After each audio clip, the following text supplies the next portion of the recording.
Sunrisers Hyderabad அணிக்கு எதிரான போட்டியின் போது சென்னை அணியின் இளம் வீரர் ஆயுஷ் மாத்ரே காயத்துடன் விளையாடினார்.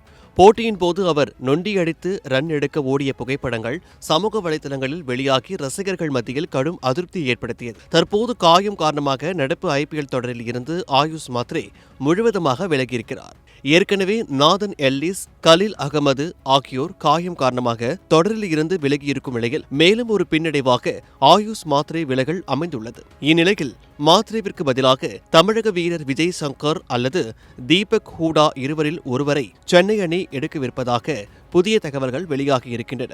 ஏற்கனவே சிவம் துபே, ருத்ராஜ் கைக்வாட் என அணியின் முன்னணி வீரர்கள் ரன் குவிக்க திணறுகின்றனர். நிலைமை இப்படி இருக்க விஜய் சங்கர், தீபக் ஹூடா என்று பார்மில் இல்லாத வீரர்களை ஏன் அணியில் எடுக்க வேண்டும் என்று சமூக வலைதளங்களில் ரசிகர்கள் கேள்வி எழுப்பி வருகின்றனர். முன்னாள் கேப்டன் தோனி என்னும் அணிக்கு திரும்பாத நிலையில் குஜராத்தை அடித்து சமீபத்தில் ஃபார்முக்கு திரும்பியிருக்கும் மும்பை இந்தியன்ஸ் அணியை வான்கடே மைதானத்தில் வருகின்ற ஏப்ரல் 23ஆம் தேதி சென்னை அணி எதிர்கொண்டு விளையாட உள்ளது என்பது குறிப்பிடத்தக்கது.